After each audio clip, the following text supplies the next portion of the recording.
ci fan yi ñu génn yàlla def na nañ ko waxe woon noonu lañ ko defee newoon nañu danañu grève newoon nañu danañu marche newoon nañu danañu def arrêt de travail et nous l'avons fait avec des réussites à 100%. loolu nag ñu ngi ciy félicité liggéeykat yi di ci félicité ñi nga xam ne ñoo ci àndoon ak ñun di partenaires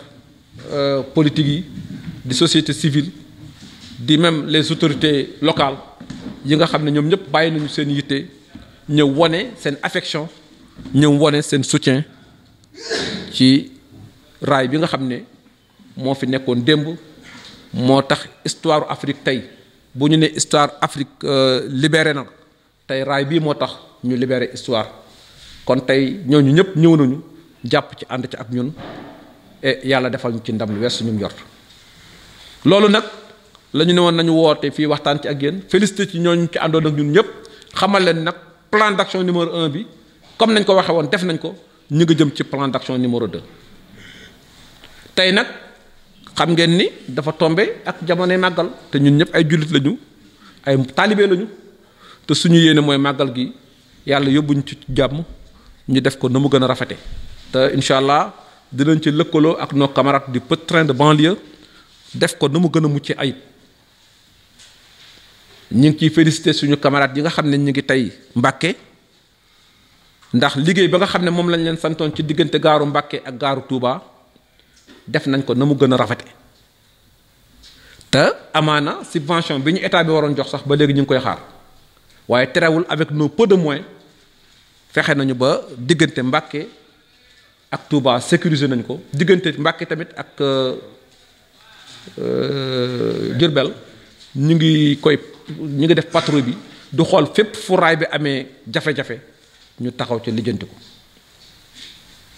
li ci nekk nag tamit mooy ñu bëgg leeral askan wi ndax tey ñu bari dañu bëgg a dëkkal fu ñu dëkkul ñun duñu politique ñun ay syndicat lañu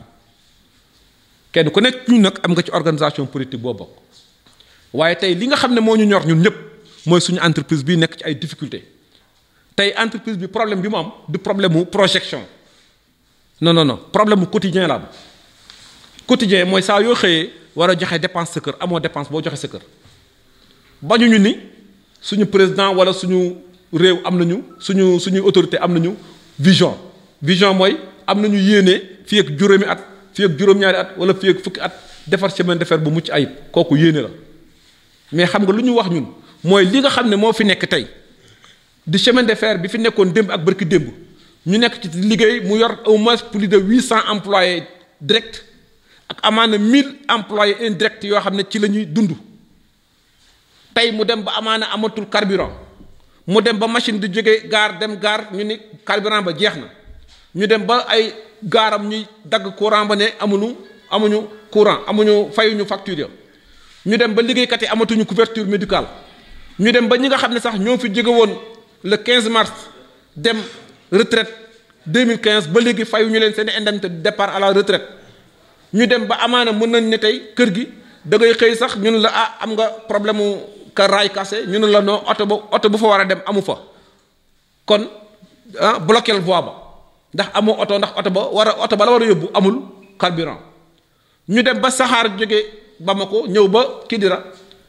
équipe bi waroon dem jëli saxaar ga Kidira pour indi ko Tamba amuñu oto bu leen yóbbu amuñu sax xëy na fukki junni ñetti junni bu ñu war a paas pour dem jëli saxaar ga indi ko saxaar ga def fa ay waxtu di xaar équipe bi bu ñu demee ba tey gaaru Tamba ñu ne dagg nañ ko ndox kon ñun ku ñu dikk àjjana te ñu teg suñu benn tànk ci buntu safara dina la ne non ñun waxaguñu waxu àjjana wax ñu d'abord lu ñu génn ci lii te li ñu génn ci lii tamit nañu waxante dëgg jafewul entreprise boo xam ne tey port bi nga xam ne fa lay jëlee bagaasam di yóbbu mi ngi yor 3 millions de tonnes de fret par an la fa ne sax ñun 1/10 bi mënaguñ ko yóbbu soxlawuñu lu dul ay machine buñ ci amoon fukk ba fukk ak juróom mën nañ cee def ñaar par fan benn ram boo xam ne ñun jëlee nañ ko fii mu jëm Bamako 40 millions la boo ko multiplier ñaar yoon ci bis bi ñaata la kon ñun dañoo am yàqin ne fu mu toll nii kon ñun suñuy autorité ginnaaw ñu ngi wax ak ñoom ñu ñuy dégg dañoo xam ni donc ñoom dañ koo xam defuñu ko wa ilaa ñu bokk ci lobbying bi nga xam ne ñoo nekk ci côté ministère bi ànd ak camionneurs yi pour fexe nu ñu suulee chemin de fer yóbbu li chemin de fer mën a di liggéey te chemin de fer kenn mënul yóbbu li muy liggéey ndax boobu ba léegi ministre bi nee nañu chaque at danañu def 60 milliards ci entretien tali bi waaye ana wàllu chemin de fer ci budget bi xanaa ñun dañ dul ay Sénégalais même buñ dee une entreprise binationale am nañu yaakaar ni état du Sénégal am na ay moyens ak ay yoon yu mu war a mën a accompagner entreprise bi ba keroog mu cay def leneen ñun loolu la ñu wax ñu bëggoon nag xam ni leeral askan wi ne ñi wax naan ñun daanaka amaana dañuy politique wala dañuy ŋàññ ñu kenn nous sommes des travailleurs honnêtes yaakaar ne dañoo war a xëy suñu kër ñëw ci suñu entreprise liggéey suñu salaire honnêtement bu weer dee ñu mën ko lekk mu lew ñu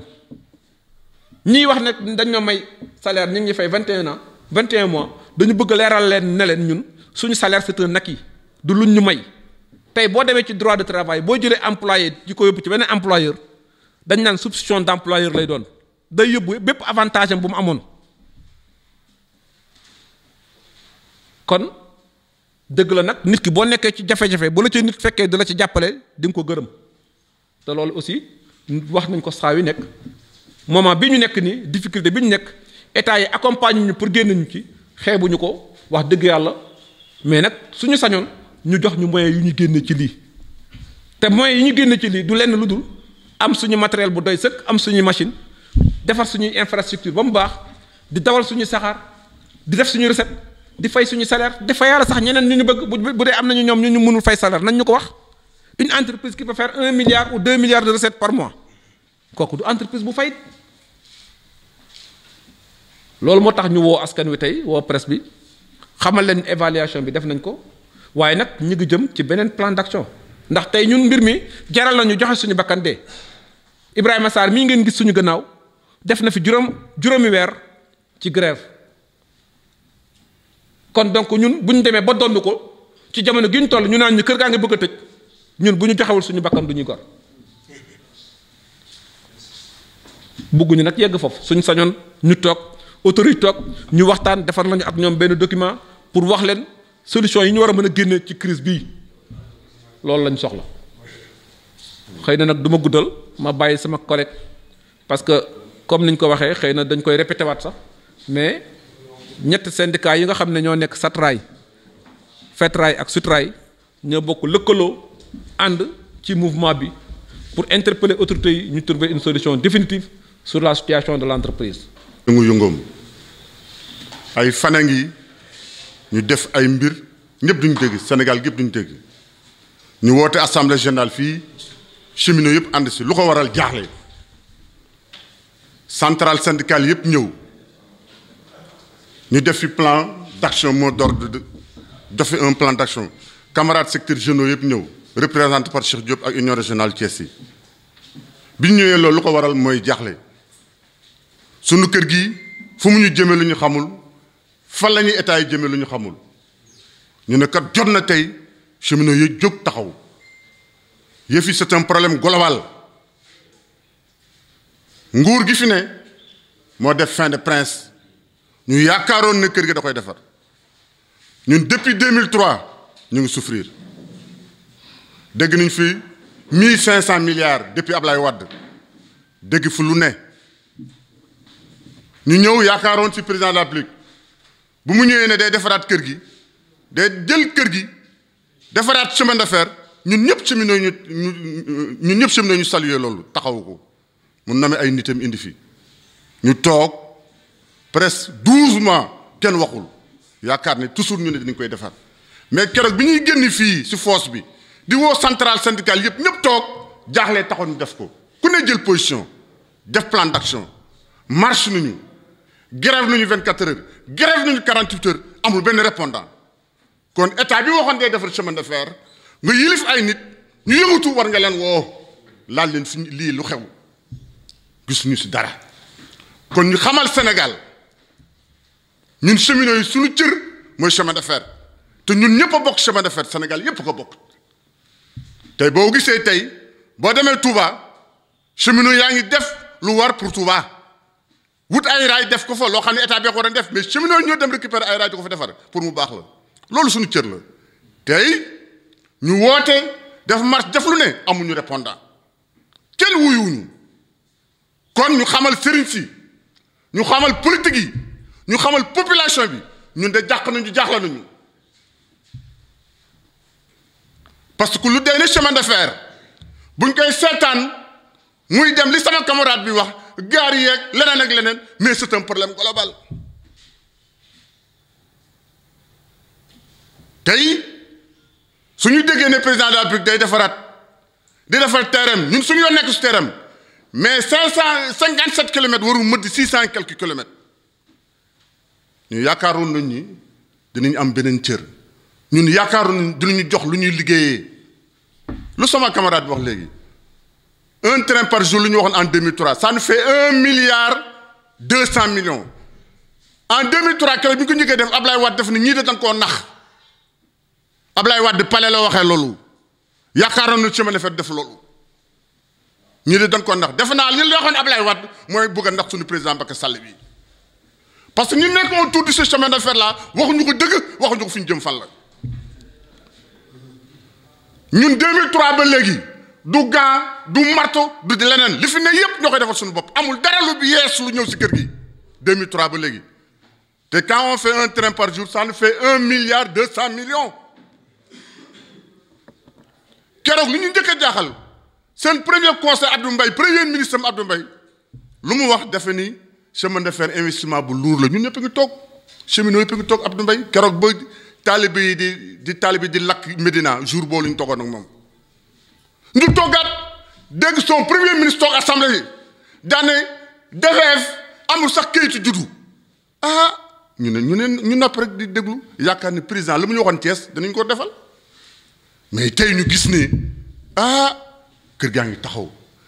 te tey kër gi bay xool ay ndaw rek fi ne parce que ki fi jóge bërki dem dafa embauché ay nit keneen embauché ay nit ay ndaw rek fi ne mag ñi yëpp di retraité xale yi yaakaaroon si moom président de la République ay moromam nekk si kër gi war na leen assurer seen vie mais fii jaaxle nañu kat xamuñu fu ñuy jëmee fan la parce que bu état doon suivre chemin de fer ñu waxati dinañu woo laaj ñu fa ngeen jëm fan la lan la xew ñun laajuñu lu dul matériel bu ñu liggéeyee ni mu def jënd 480 car yo jox ko dem dikk ñu dem Thiès Kaolack fu ne bu ñu jëndaloon juróomi machine mu xam ne cheminot yooyu am gor ñu am gor machine yi fi ne am na 40 ans wagon yi fi ne am na 50 ans ñu continuer di ko defar raay bi am na 100 ans kon ñi fi ne c'est des braves types nañ leen jàpp lu ñu liggéey loolu ñuy wax population Sénégal bi loolu lu ñu doyee président population sénégalais bi teewul ak naqar yi ñu am yëpp ñu ngi liggéey naqar yi ñu am yëpp ñu ngi defar raay bi tey raay bi bu amul woon ay nit ay haute ligne ay raay cassé de 4 mètres ay raay cassé de 10 mètres ñu koy defar kon musiba am nit ñaa ngi retraité fay ñu leen kontaan si yaa ngi fay ñu leen lépp ñu continuer di liggéey ñu dem a dem ba bëgg ñu dugal si pax moo xam ne xamuñu ko camarade bu fekkee ne dañu bëgg a sànq liquider wala ñu bëgg ñu jaay leneen nañ ñu ko wax bi ñuy def sa fin de presse secrétaire d'État bi dafa tax c'est la première fois si politique gu Sénégal ñu nommé nit uniquement pour le ferroviaire kenn du ko dégg lu ñu koy déggee ay waxu critique te ñun tollatuñu foofu ñu dañoo bëgg liggéey moom moo toll di wax lu muy wax moo toll di wax yeneen yi wax moo toll di xas ay morom ministère am moo toll di wax le Banque mondiale nangu ko ñun kooku dur ko tontu ñun on a d'autres idées pour développer notre pays Sénégal ma ni camarade la plan d'action day continuer yëkkati leen sa loxo plan d'action bi day continuer 72 heures duñ koy def suñu am répondant grève yi limité duñ koy def camarade foofu lañ toll camarade dama bëgg ñu xam ne Sénégal bu ñu xoolee ñu baax ñuy foto fii chemin de fer ban at la on a vu 1200 kilomètres si biir Sénégal ñu dem ba 600 kilomètres lañu fi am tubaab defoon ko mënuñu ko assurer y a problème ñun yaakaar nañu ba Ablaye Wade wax raay écartement dina defar chemin de fer mu jàll dégg naa président Macky Sall bu mu ñëwee dafa waroon jël chemin de fer rek këf ko mais liñ si am de ñu ngi si bëgg am déception parce que li daloon président Macky Sall kii président Ablaye Wade premier mois chemin de fer ñu def 1 milliard 200 millions deuxième mois ñu def ko bi ñu demee pal dafa ne gars yi dañ maa nax waxuñu ma dëgg kon boog président Macky Sall bi ñu koy wax waxuñu ko dëgg ñoo nommé seen administrateur nommé seen lépp ana li nekkoon si kër gi ñoo ko war a càmbar ñoo ko war a wax du ñun ñoo ko war a wax ñun lu ñu bëgg outil de travail liggéey li ñu bëgg te ñu xam ne cheminots yëpp taxaw nañu mu ñu retraité yi mu ñu déflaté mu ñu jëlul ñëpp taxaw nañu pour ñu defar chemin de fer luñ si góobee nag gar ko Sénégal yi li ñuy waxal di waxal gouvernement Macky Sall bii dañoo bëgg mu wax ñu lu leer fan ñu lu ñu jëmee fan la jëmee chemin de fer loolu ñu bëgg a xam ñun am nañu volonté liggéey xoolal da ngeen di xool camarade depuis 2003 machine yi fi nekkoon ñoo fi ne raay bi fi nekkoon moo fi ne wagon yi fi nekkoon ñoo fi ne boyaux yi fi nekkoon moo fi ne ñu koy ñooñu du ko nam-nabee du ko nam-bi ba en 2017 ça fait presque 17 ans ñu ne woon transition bi 25 ans la ah kon fan la ñu état yi bëgg a jëmee camarade li si des si 25 ans yi ñaata la te 25 ans lañ ko waxoon ici état bi pare na pour jël entreprise bi ici état bi pare na pour woon da koy loué 25 ans après mu jëlaat ko ici pare na si loolu ñu ngi koy posé politique yi ak seen daay sunu mbokku politiciens yi nekk ci Thiès nag seetaan ngeen cheminots yi seetaan ngeen cheminots yi ah te bu chemin de fer yàqul pour ñun cheminots yi de syndicat lépp la yàqu boo demee Guinée ñi ngay defar raay pour route si Bamako Guinée Bissau bëggoon a defar chemin de fer am ñun ñu am suñu chemin de fer war ko defar ñu koy ay plan politique wala ga ay ministère yoo xam ni ànduñu ak ministère bi ñuy ànduñu ñu bëgg ñu rey ñu cheminots yi moo tax ñuy wax président Macky Sall na taxaw si yëf yi wax ñu nag fu mu. liñ ciy dolli nag daanaka Cheikh wax na li mu waroon a wax lépp nii lañ ko tërale woon defe naa ni noonu lañ ko war a defee lii bëgg-bëggu liggéeykat yi la luñ leen jiite liggéeykat yi ñoo ñu santoon lii defal nañ leen ko niñ ko bëggee jëwrin wax na ko mooy Cheikh plan d'action bi moom day continuer ndax loolu moo doon sababu conférence de presse bii li ci war a gën a leer mooy suñu plan d'action dañ koy continuer ñépp wax nañ ko nag ay julli lañu màggalu Tuubaa moo tax ñu bàyyi suñu plan d'action sensible na mën nañu faa waxalu loo xam ni waxuñu ko weddi nag tuuma nag dañ koy dindi ci fa nga ko mane ak bi nga koy man moo waral lii ndax bëgguñu ku ñu waxal loo xam ne nekkul te gënuñu yoo bëgg réew mi gënuñu ñu fee doon nit ay taalibe ñuy attirer attention ci lenn 3 milliards 7 milliards 5 yooyu ñuy wax su ngeen gisee keroog ci marché bi ñuy wax askan wi ñun dafa am lu ñu xam moom ko am loo xam ne ñun moomuñu ko 7 milliards 5 yooyu ñuy leeral askan wi ni Sénégal dong du moo ko joxe ndax dégg nañu du tontu ko sax naam ndax ñun jombale nañ suñu bopp loolu un ministre de la République boyu ceem dem ci rajo di wax lu dëkk bi taal leen làmp yeeg lu dëkk bi wax ak vraiment yaakaar naa ni Macky Sall xalaatoon nañ am nañ yaakaar ci moom ni war naa nommer yeneen ministre yu dul dem ci taal leen làmp yi ak lu dëkk bi wax kon kooku ñun ak mouvement syndical li ñu ci def jàngal nañ ñu ci roy ci suñu maam ji nga xam ne moo nekk ci suñu ginnaaw ñuy dem di tontonteeg moom ci liggéeyuñu leen ñu leen di fay loolu ñun yoruñu tontu la grève bi moo ko tontu ndax liggéeyuñu ñu di leen fay donc saxaar yi waroon nañoo daw ci 24 heures ñu jóge ci 24 heures dem 48 heures saxaar yi waroon nañoo daw mais dawuñu kon grève bi moo tontu ministre bi lii tax nag ñuy gën a boole mobilisation bi bopp bi méttiwul fenn donc boppay metti akub dënn loxo ak tànk ñu dajale loolu lépp nag yan ko Macky Sall le président de la République Mame Mbaye wax na ko tout ce qu'on fait derrière toi c'est contre toi defe naa ni amul benn ndaje boo xam ni woo nañ ñu ñun en tant que organisation syndicale ni ñu lii lañ bëgg fii lañ leen jëmale lii mooy suñu xalaat li ñu fi waxoon de dem nañ ak suñuy camarades maliens yi ñëw nañoon fii ñun ñu jóge fii dem fi ba Kaay dem fi ba Mali ci schéma institutionnel bi nga xam ni état bi moo la woon moom lay tëral daal li xëddeen dara amu ca li naqari cheminots yi nag te gën leen a toj seen bopp mooy Jaber mi nga xam ne dañ ko fay jële foog ñu tudd ko nañu am courage wu Sonacos ba fa Jaber jógee ba mu baaxul ña àndoon nag mu jël ñoom ñoo taxaw daal ni ñii naruñu fi lu baax kon nag Mame Mbaye Tounkara danañ la féliciter tey ci déclaration point de presse bii nga def lii nga def nii noonu la responsable du def nit yaakaar rek la am réew dara mënu ko doxal ku dul état dénkuñu ko benn organisation président Macky Sall la nit ñi votel à 65%. ñu dénk ko suñu réew ñun ñu yëngu fii di jooy grève 21 jours lañ sitting mu yomb fa ndongoom lu ñuy wax Abdou Mbaw mu ñëw jël kàddu yi wax ci turu Macky Sall mais li mu wax ci turu Macky Sall ak fa mu bëgg a jëmee chemin de fer kuñ ko wax nga ànd ak moom kum ko wax nga ànd ak moom kaset yaa ngi fi lim ñu wax ñi am nañu ko fekke bi ñu àndee moom ak léegi bi ko yàlla indee ci bopp réew mi néew ñu ne amul yéene ndax fekkoon na département bi amul ministère mu chargé ministère des affaires ferroviaires kooku man su ma nee am na yéene d'accord naa foofu de am na yéene waaye ndax est-ce que am na les informations yi nga xam ne war na ko am man ba léegi jàpp nañ ni man information yi mu war a am amu ko ci biir chemin de fer ndax bu ko amoon boo baag léegi ñu xam ci am réew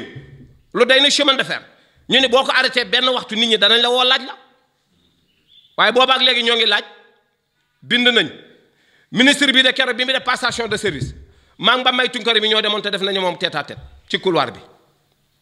biñ fa jógee xam naa ne moom duma ni moom moo njëkk a bind lettre d'audience de te booba yëngu-yëngu yi amagul mais moom mën naa ko seedeel wax naa ak Mame Mbaye Tounkara na bind lettre d'audience Mame Mbaye ni ma bind naa ko déposé nañ ko ñoo ànd déposé ko booba ba léegi kenn woowuñu waaw ñun fan lañ bokk li jaaxal ñëpp moo jaaxal population bi war nañoo mën a jaaxle kat suñu retraité yaa ngi comme ni ko kii waxee bañ ñu toogee ba léegi fayee ko guñu ku retraité boobu ba léegi boo daan nañu la passe à la caisse dañ lay yóbbaale sa enveloppe boo demee nga xam nooy def ak say doom ak say bokk tey jii toroxal nañ cheminots yi toroxal nañu te mérité wuñu lii ñu teg yëg na ko nag am yëgu ko damaa yaakaar ne yëg am na xanaa tàng xam looy bëgg am waaye yëg mën na am ndax dañuy état kenn mënul nekk ci am réew xëy di def ba jant bi soo ngay wax yow saw lamiñ di waxtal li ngay wax état eggul ci moom rawatina Thiès yii ni ñu ko jàngale ci suñuy bàyyi loo fi wax balaa ngoon egg na ci président de la république kon lii ñuy wax egg na ci président de la république ay nit nag fii kenn ku ne appartenance syndicale njiitu réew nag li ñu koy fale mooy kenn du la fay sëriñ bu mën a soppi ay xob bilan lañ lay fale bilan moom la ñuy laaj un président de la république réew moo amul woon chemin de fer rek yaa ngi koy xalaat di ko am dem na nag ci Afrique du Sud wax na lu jëm moog loola nag c'est codé ñun toogaguñoo ministre am xamuñu ban chemin de fer la ñun la wala yeneen i chemin de fer lay wax yu dikkagul loolaat lëndëm na ci suñu bopp ndax c'est technique mais bëggoon nañu daal ñun ñi nga xam ne ñoo fi nekk toog nekk ay liggéeykat war nañoo mën a leeral ban chemin de fer lay wax xanaa du bii di yàqu bu dee bii yàqu la sax mais nit bu boppee nga woo ko dalal ko ne ko am nañu yéene ci yéen fii lañ jëm ak yéen mais booba léegi loolu amuñu ko ñuy ñaan suñu contentieux yi nga xam ne booba ba léegi ay seeni borom a ko moom am na ñoo xam ne faatu nañ bu yàgg seen njaboot ñoo ko moom ñenn seeni doom booba ba léegi ñoo ngi ciy toog di ko xaar fii la ñu toogoon ci gouvernance président de la république joxe ndigal ne nañ ko fay booba ba léegi mënuñu ko fay contentieux yi waaw réew moo xam léegi ki nga xam ne mooy yor réew mi te moom moo war a def leen ñu def te bu defee ñëpp lànk benn bañ a def waaw jaaxle jotul ki nga xam ne moom moo yor réewam te moo joxe ay instruction def leen ñu kii def te bu defee kenn du def jaaxle jot na loolu mooy suñu jaaxle kat wuy wallu googu ñuy wax dafa jot wallu ñu jot na wala ñu jot na président de la République moom moo mën a régler suñu problème parce que ci APR ji ñu bokk ñun suñu xel tey na jiital nit nag muy nar laa toroxal wala sa njaboot nar faa toroxal war nga xool fan ngay teg sa tànk boo ëllëgee kan ngay sànni saw xob wasalaamu aleykum wa rahmatullah